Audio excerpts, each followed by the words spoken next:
నెలకొంది. ప్రాథమిక విద్య నుంచి వృత్తి విద్యా శిక్షణ వరకు అన్ని స్థాయిల్లో తీవ్రమైన అవినీతి, అసమర్థత రాజ్యం వెళ్తుంది. దీనివల్ల దేశంలో యువత, విద్యార్థులు నిర్వీర్యం అయిపోతున్నారు. ఏ వ్యవస్థలో చూసుకున్నా, ఏ రంగంలో చూసుకున్నా ప్రభుత్వం తాలూకా ఘోర వైఫల్యం కారణంగా, ఘోరమైన అసమర్థత కారణంగా మీరు ఒకసారి గమనించండి.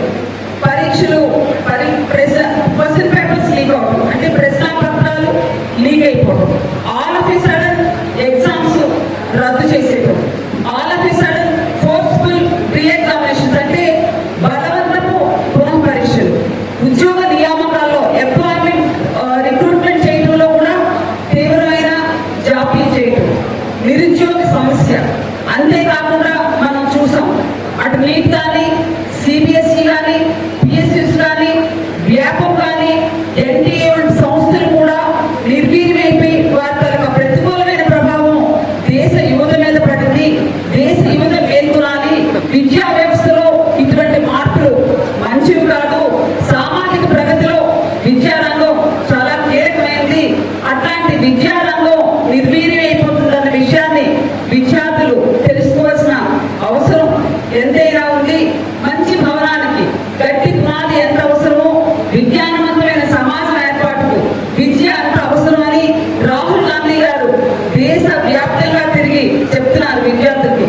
If you want to destroy a nation, it is not required to prepare missiles and bombs. If you destroy the education system, the entire nation will be destroyed అని రాహుల్ గాంధీ గారు చెప్తున్నారు. అంటే మనం ఒక నేషన్ ని, ఒక కంట్రీని సర్వనాశనం చేయాలి అంటే మనం బాంబ్స్, అణుబాంబులు ఉపయోగించాల్సిన అవసరం లేదు. అక్కడున్న విద్యా వ్యవస్థను సర్వనాశనం చేసినట్లయితే ఆ country that is the matter done అయిపోతుంది. దీన్ని విద్యార్థులు మేల్కొనాలి. ఇటువంటి అరాచకమైన చర్యలు అంటే అటు NEET papers, NEET exam question papers leak అయిపోతాయి, రీ ఎగ్జామ్స్ పెట్టారు, రీ ఎగ్జామ్స్ పెట్టి కూడా ఫోర్స్ఫుల్ గా స్టూడెంట్స్ ని ఫోర్స్ చేస్తున్నారు. ఎంప్లాయ్మెంట్ అన్నారు, ఎంప్లాయ్మెంట్ లేదు. దీనికోసం కాక్రోచ్ జనతా పార్టీ అంటే అభిజిత్ దీప్కే లాంటి వారు పోరాడుతుంటే వాళ్ళ మీద అరెస్టులు చేస్తారు. నిరంతరం ఆయన కేంద్ర మంత్రులు ఈ రోజు కూడా దేశవ్యాప్తంగా విద్యార్థులు జరుగుతున్న నష్టాల గురించి క్వశ్చన్ చేస్తుంటే అరెస్టులు, అరాచకాలు, చెప్పులతో పట్టడం, ఇటువంటి దుశ్చర్యలు చేస్తున్నారు. అసలు ప్రజాస్వామ్యం ఉందా లేదా? దేశంలో యువత బలహీనపడుతుంది. ఇరుకు కండరాలు కలిగిన 100 మంది యువతుంటే భారతదేశాన్ని స్వర్ణ భారతదేశంగా చేయొచ్చు అని ఆధ్యాత్మిక ఔన్నత్యాన్ని చాటి చెప్పిన వివేకానంద గారు అన్నారు. అటువంటి యువత భారతదేశంలో నిర్వీర్యమైపోయి సర్వనాశనం అయిపోతుంది. మీరు మేల్కొనండి, విద్యార్థులు మీరు మేల్కొనండి, యువత మీరు మేల్కొనండి.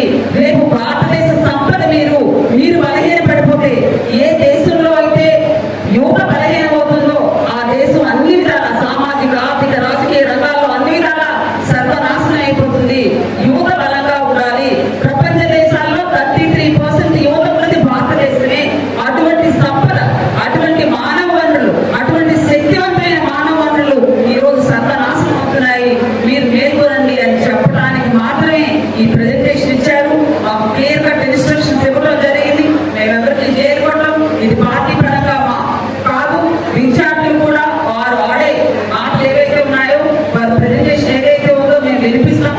వారు హిందీలో చెప్తారు, మళ్ళా నేను మీ తెలుగులో కూడా అది అనువాదం చేసి చెప్తాను. మరి మమ్మల్ని మా మాటని గౌరవించి ఇచ్చిన దయచేసిన గౌరవ పాత్రికేయ మిత్రులందరికీ హృదయపూర్వకంగా మా ధన్యవాదాలు తెలియజేసుకుంటూ ఒక చిన్న ఎగ్జాంపుల్ ప్రెస్ వారు కూడా ఇస్తాను. నాగ్పూర్ లో ఒక విద్యార్థి ముందర నీట్ ఎగ్జామ్ రాశాడు. నీట్ ఎగ్జామ్ రాసిన తర్వాత ఆ నీట్ ఎగ్జామ్ రద్దయింది. రద్దయిన తర్వాత మరలా రీ ఎగ్జామ్ కి పాపం కుర్రోడు 1 మంత్ రాత్రి పగలు ప్రిపేర్ అయ్యాడు. రేపు ఎగ్జామ్ అబ్బాయిది నాగ్పూర్. రేపు ఆ అబ్బాయి ఎగ్జామ్ అయితే అడ్మిట్ కార్డ్ డౌన్లోడ్ చేసుకునేటప్పటికి ఆ అబ్బాయి ఎగ్జామ్ సెంటర్ ఎక్కడ పడిందో తెలుసా? అబుదాబిలో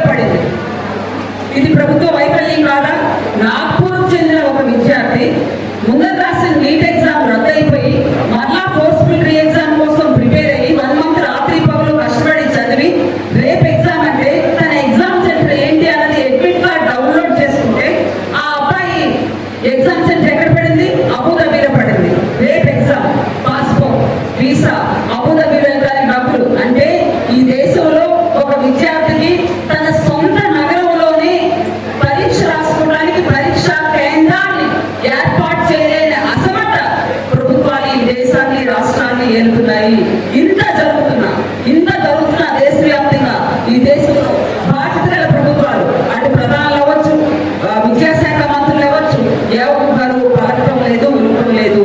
ఈ వాస్తవాల్ని విద్యార్థులు గమనించాలి అని ఒక బాధ్యత గల పౌరుడిగా, న్యూట్రల్ పౌరుడిగా రాహుల్ గాంధీ గారు మీకు తెలియజేయమని చెప్పడం జరిగింది. గౌరవ పాత్రికేయులు కూడా ఉన్న విషయాన్ని ఉదాహరణ